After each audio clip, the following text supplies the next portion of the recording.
Now at 9, Ball State University has ordered a local rental group to cease and desist. What this could mean for the community. Mayor Ridenauer gave a proclamation at City Hall today. Why he says a certain holiday is so important. A new park is rolling into Muncie after years of planning. Learn all about the process. And the governor of Florida is defending his controversial decision. Hear what he has to say. Another day of heat, and then I'm tracking some big changes. I'll have all that more in your full forecast. Delaware County's only live television newscast from Ball State University's Unified Media Newsroom. You're watching NewsLink Indiana. Good evening, and thanks for being with us. I'm Grace Benkowski. And I'm Kennedy Court. Ball State University has pushed forward to cut ties with Middletown Properties and BSU Rentals. They recently sent a cease and desist letter to Middletown Properties demanding that the company stop using the, quote, BSU trademark. According to a university spokesperson, they also want the company to stop using, quote, all other Ball State University trademarks in any manner whatsoever.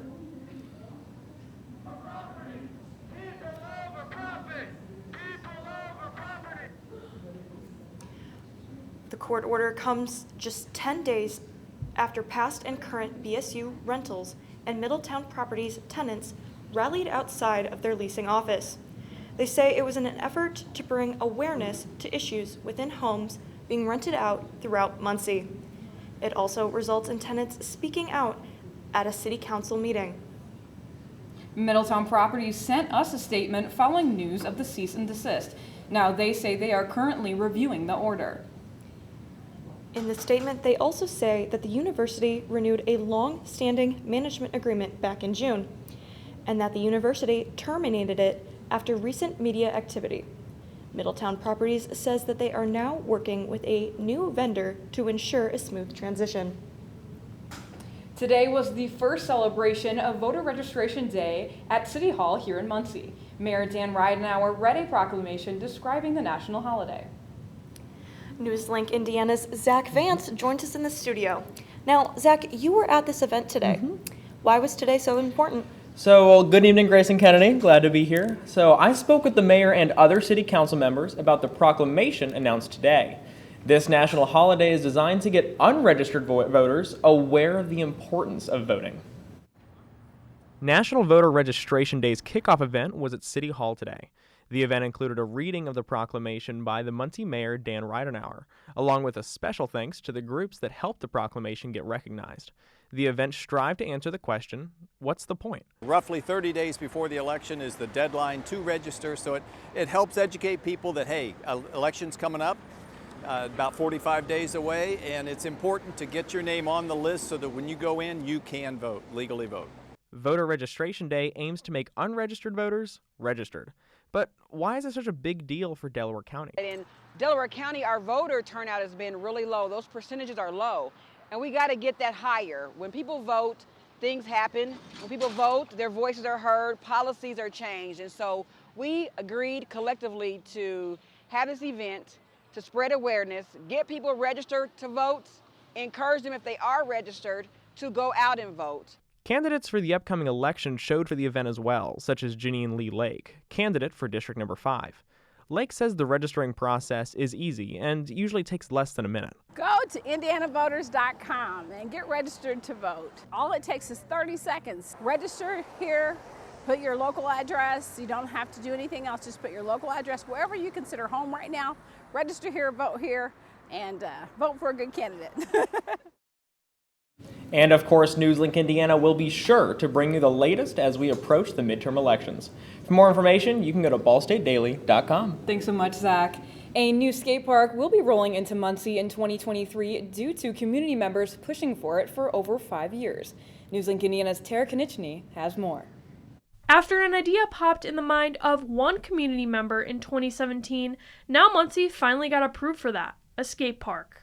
Children who want to go out skateboard, BMX, and they don't have a place. The skate park will be located in Westside Park in Muncie and will connect to the trail system.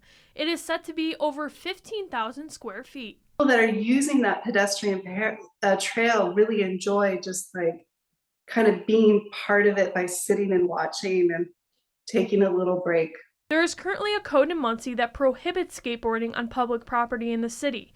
This project will give people a place to go. If your city does not have a skate park, your city is a skate park. Mayor Dan Ridenour supported this project and said, quote, "A skate park could provide a fun outdoor activity for youth that is currently not available in Muncie," unquote. Wide variety of users for the park, and that is expanding year to year.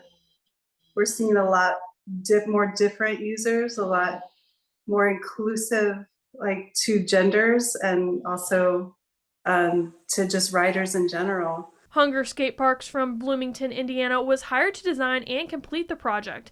Not only are they making this a space for skateboards, bikes, and scooters, but also disability compatibility for wheelchairs. Don't have a lot of wheelchair riders in Indiana, but we're so excited to see that, that there's interest in including them, and hopefully there will be more here. In Muncie, Tara Konechny, NewsLink, Indiana. And although the project has gotten grants from the city for funding, any additional funds would be appreciated. You can donate by going to the link on ballstatedaily.com. Today, a rock legend visited Ball State's campus. Schools Out singer Alice Cooper performed at Emmons at 7:30. Cooper has been touring across the globe, but he stopped in Muncie to perform for the Cardinals. He is also known for his horror-themed sets and garage rock vibe. While on tour, he also hosts his nightly radio show, Nights with Alice Cooper. And Kennedy, I'm hoping that weather is still good for those who are leaving the concert on campus. Me as well. I hope their walk home is nice and warm. Yeah, definitely. Ryan, what do you have for us? Well, I gotta tell you, the weather is definitely going to rock for those of you out there who love the warm weather.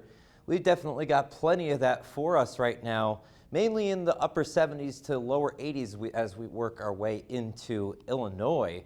But take a look at this. With this warm weather, you also have a cold front to talk about. That's going to be an interesting story for tomorrow. So what we're tracking is potentially record temps. We're looking at strong storms as the cold front rolls through, and then sweater weather? All that and more in my full forecast coming up later on. Guys, over to you. Thanks so much, Ryan. Now, once we come back, why one political figure is facing backlash. And see why one state charged 47 people for COVID-related crimes.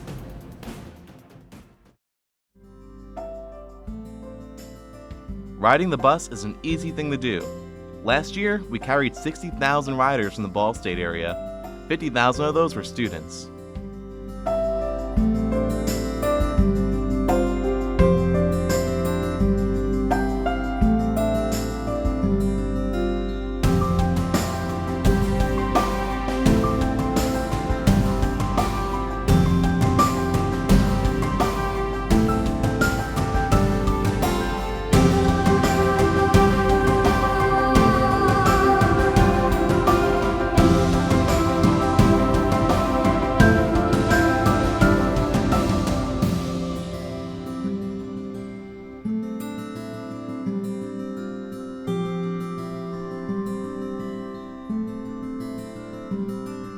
Anywhere you want to go, Mitts will take you there.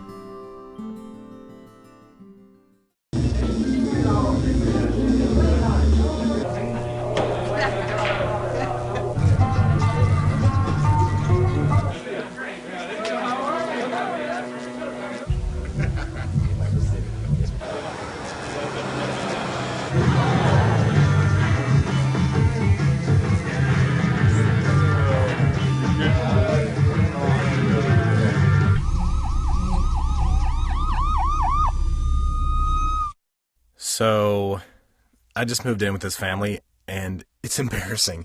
The little one, he likes to go outside and crawl around in the giant litter box. I don't know what he's doing. I mean, I was born and I knew how to use the litter box. Look at that! That's disgusting! Oh, poop already! You're making me nervous. Oh, okay, I can't look at this anymore. I really hope he grows out of this, for his sake. Welcome back. Florida Governor Ron DeSantis is defending his decision to fly migrants to Massachusetts amid growing criticism of his actions.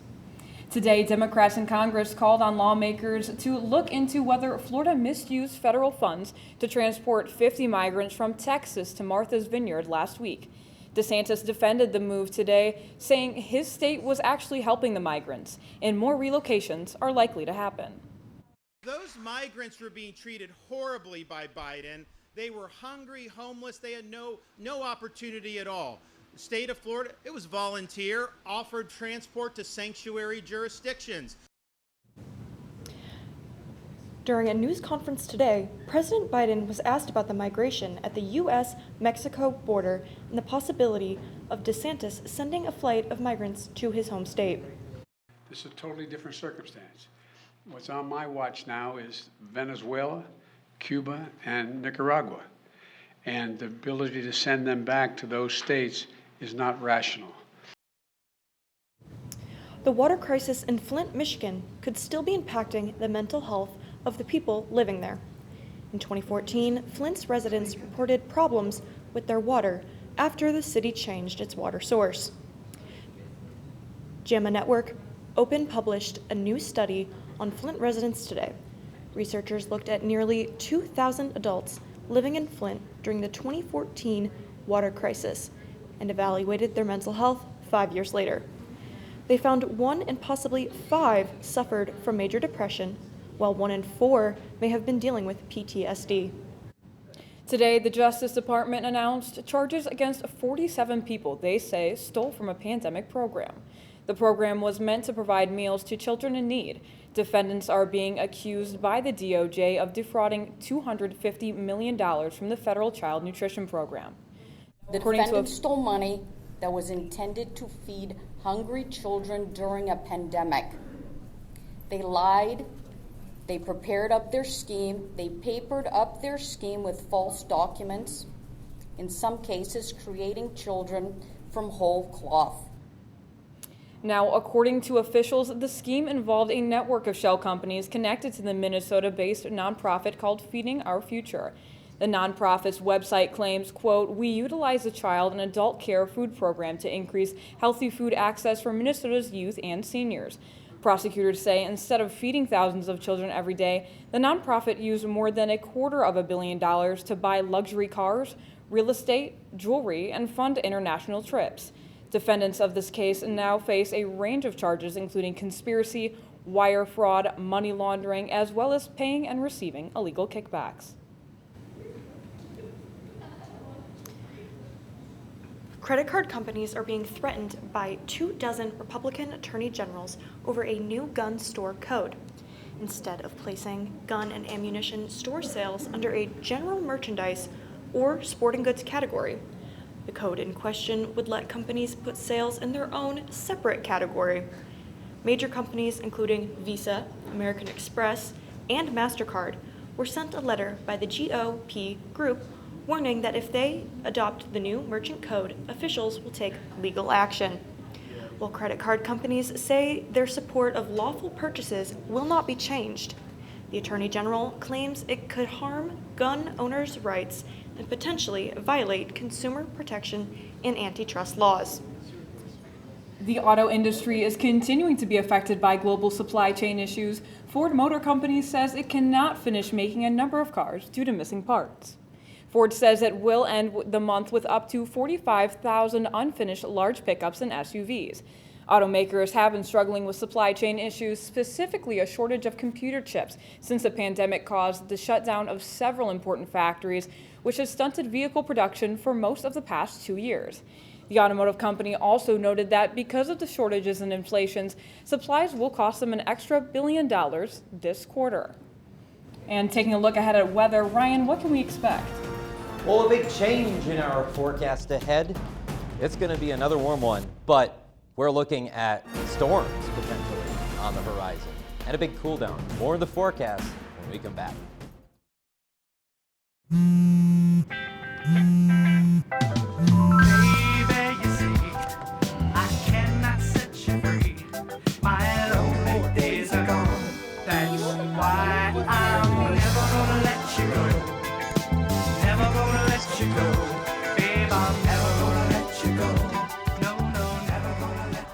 Here you go.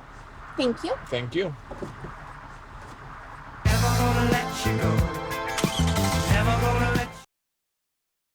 I think it's just vapor with flavor. It won't hurt my kid like cigarettes, right?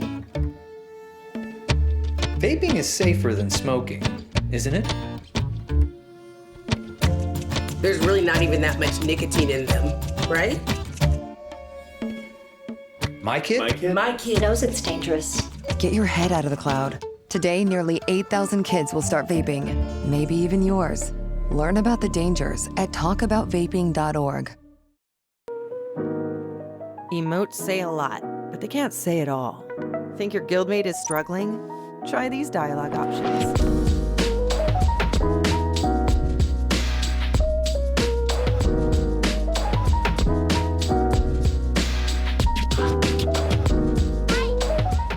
Go beyond emotes. Check in with your guildmates at seizetheawkward.org.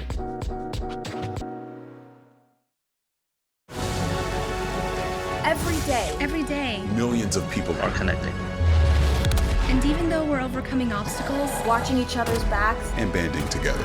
we should still make an effort We should still make an effort to get to know each other. on a deeper level. Father, Cosplayer, mentor. actor. It's time we take a step forward It's time we take a step forward. come together, and discover How accepting our differences can make us stronger.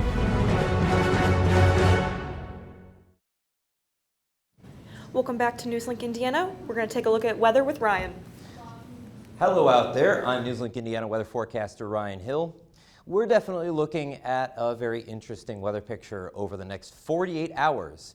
Currently, we have a cold front sitting to our north, sliding on down. You can see those showers and thunderstorms working their way through the Great Lakes region. That will be a story as we move on into tomorrow. But first, we've got the heat to talk about. Even at this hour, 79 in Muncie, 80 in Indy, 77 in Bloomington, and even 80s all the way into Illinois, where we do have a little bit of a story to talk about for tomorrow as well. 85, we pretty much hit our forecast high for today. The record is 94 set in 1940, so we're not too far from that, but we're getting closer. Average is 78, so yeah, if you felt a little bit warmer than normal, you're not wrong on that one. So what are we looking at for tonight? 69 degrees, not all that bad, but feeling a little bit warmer, not necessarily sleeping weather. South-south winds kicking up 10 to 15 miles an hour. That's going to bring in some moisture out ahead of our thunderstorm threat that we have for tomorrow. We're going to have to watch how much that cloud cover affects the temperature, but we are looking at, as the record is 93, the potential for some record temperatures to be reset. We could tie our record. Those southwest winds continuing to bring in that moisture for those thunderstorms, which could occur during that rush hour time and could be strong. We have a marginal or 1 out of 5 severe weather risk in play for tomorrow, especially in the evening. Timing that out on our precision cast, you'll see some of the nastier cells come through between 6 and 8, even some stragglers right around the time we have our newscast tomorrow. So keep ahead of things and keep an eye on things watching our Facebook and Twitter. And also the National Weather Service. We're going to clear out, though, by the time we reach Friday morning. And that's the next headline. Look at these temperatures, this big drop. We have our highs, our lows right now will be highs by the time we reach Thursday and Friday. And as we make our way to the mid 7-day forecast, woo, hello, fall is saying hi. Welcome to pumpkin spice latte weather with a 42 Friday morning. We work our way into the weekend and we normalize things, but then another system kicks things right back down to size as we make our way through to next week. So a little bit of something for everybody, a bit of a weather roller coaster, as I'd like to call it. Definitely. I'm kind of sad to see these warmer temperatures go. I enjoy that little ounce of summer that we still have left. Personally, I am ready to put on a sweater. Yeah? Yeah, thanks, Ryan. You're welcome. Thanks, guys. One local high school tennis duo looking to get over an historical hump, and both Ball State golf programs competing this week. Next in sports. Here's your sandwich, miss. Oh, thank you. And your burger. Awesome, thank you. And your bowl of boiling water, sir.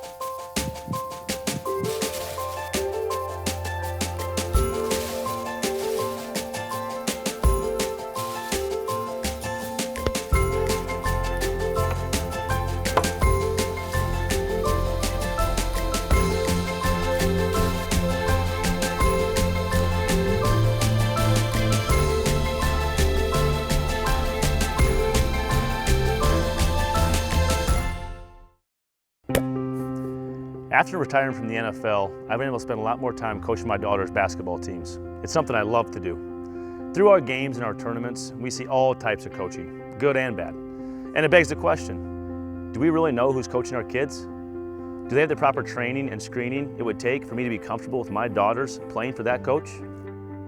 Our Youth Basketball Association made the decision to use trusted coaches to screen and train all of our coaches. I'm a trusted coach. Are you? So if one cat has 4 kittens who reproduce every 6 months, how many cats will there be in 5 years? Who's got it? Is this... What is that? Seriously? Who threw that? Cats are terrible at math, but they sure do multiply. Please spay, neuter, and adopt. The solution is 10. Welcome back to NewsLink Indiana. I'm Brendan Mullett with sports. With almost a week left until sectionals, Yorktown boys tennis look to accomplish history. NewsLink's Indiana's Zach Greer caught up with the senior duo at the front of it all. Turns on 3, 1, 2, 3, Tigers! Located on the southwest side of Delaware County lies the doubles team with a dream. Seniors Ethan Darby and Rafael Savion are the one doubles team of boys tennis at Yorktown High School. The two have played with one another for the last 3 years and are 15-1 through their first 16 matches of the season. Whether it's chemistry or luck, these two Tigers have been predators on the court. Well, I mean, it's been great because lots of times, especially this year, I've fallen short. I've had a lot of shortcomings due to like maybe injuries, faults of my own, and he usually makes up for that. So it's nice to have his partner. Our personality traits on the court are like nearly opposite, and so it's just he kind of balances me out a little bit. It's really great, and I feel like our skills on the court really also balance each other out, and so I've been able to do so well this season so far. Led by Ethan and Raph, Yorktown is looking to flip the script and dominate in the postseason. There's just one problem, and it's that the team that stands in their way also resides in Delaware County. It's head coach Bob Darby's alma mater and the team that has won sectionals every year since 1993, the Eagles of Delta High School. From a standpoint of boys tennis, losing to Delta 27 years in a row, and we can't get out of sections. But things are looking up for the boys in green and white. Raph and I have been doing pretty good, getting that point for our team. And so have the other guys, but when we go up against Delta and Greenfield Central, schools like those, I'd really love to see the rest of our doubles lineup and our singles really do well in those too. I think that if we go into it believing that we can win as a team, I think it can happen. I think it can definitely happen. Things have changed since 1993, but will the sectional champion for boys tennis? Only time will tell to see if Yorktown could be the survivor in sectionals and have the eye of the Tiger. In Yorktown, Zach Greer, NewsLink, Indiana. Ball State women's golf competing in the Brittany Kelly Cardinal Classic yesterday and today. Kaya Parrott making Ball State history on Monday, recording the lowest 2-round mark in program history at 9 strokes under par. Her opening round at 5 under is the second lowest single round ever for Ball State. Parrott completing her individual win with a par performance today, finishing the 3-round match at 9 under par, 4 strokes ahead of the second place finisher. Sarah Gallinger placing 6th in the tournament, hitting 3 over par. Ball State finishing the Cardinal Classic 5th place out of 12 schools with a 3-round score of 894. Loyola winning the tournament with an 879 total. The Cardinals will have a week off from tournament play before hitting the road on October 3rd for their Butler Fall Invitational. Keeping things on the course, Ball State men's golf finishing up play at the Bearcat Invitational in Cincinnati today.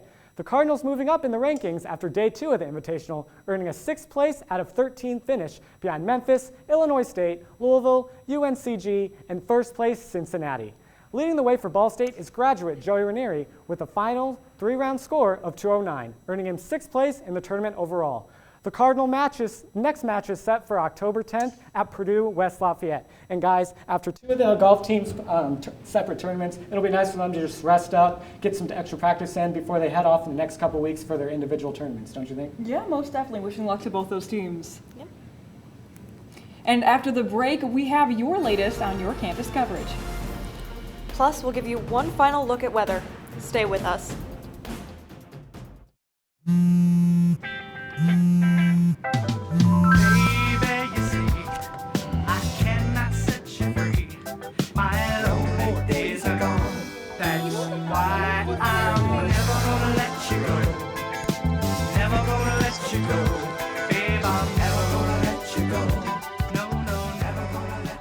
Here you go.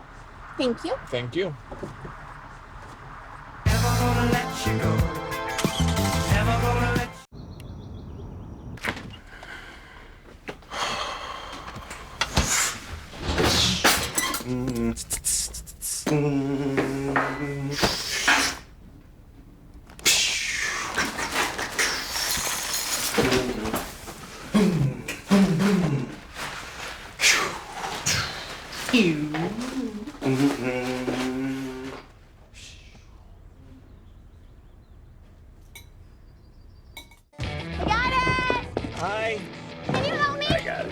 Thank you. No problem.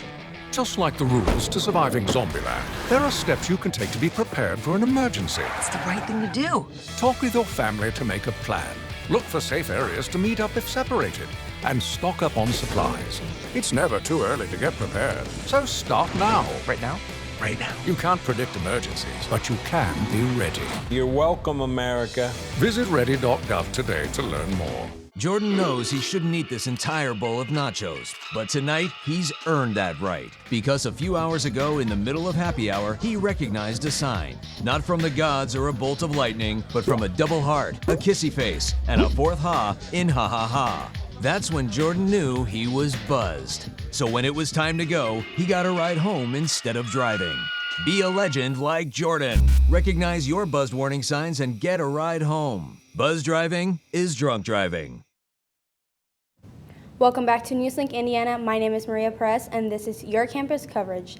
Tomorrow, students have the chance to go to the Cardinal Career Fair to get a head start in their job search.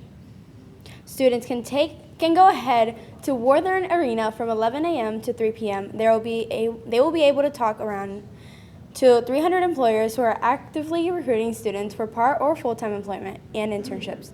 Students will be able to bring a resume, get a free professional headshot, and be able to get their name out there, even before they graduate. I think I'm most excited for the professional headshots. I think that's a really good thing to have. And the fact that I'm getting them for free instead of having to pay for them, that's a really good resource. And then also just being able to find opportunities and know what's out there for me, even if I'm not looking right now, just to know the possibilities. For more information on the career fair, you can visit ballstatedaily.com. Hoping that there's good weather tomorrow for that headshot day for makeup and hair. Yeah. Definitely. Ryan, what are your thoughts? Well, definitely going to be hot out there, folks. Plenty of sunshine to go around.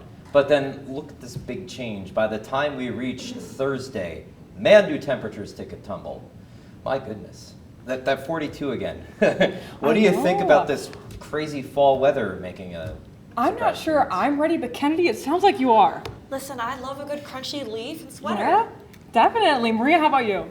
I'm ready for it. I'm ready to get those clothes out already. Oh, definitely. All right. Well, I'm looking forward to it too. I'm thinking I'm probably gonna have to go home soon and get some of my winter clothes because it's seeming like it. How about you? I don't know. I'm wearing my thick socks already and I'm just kind of sweating it out.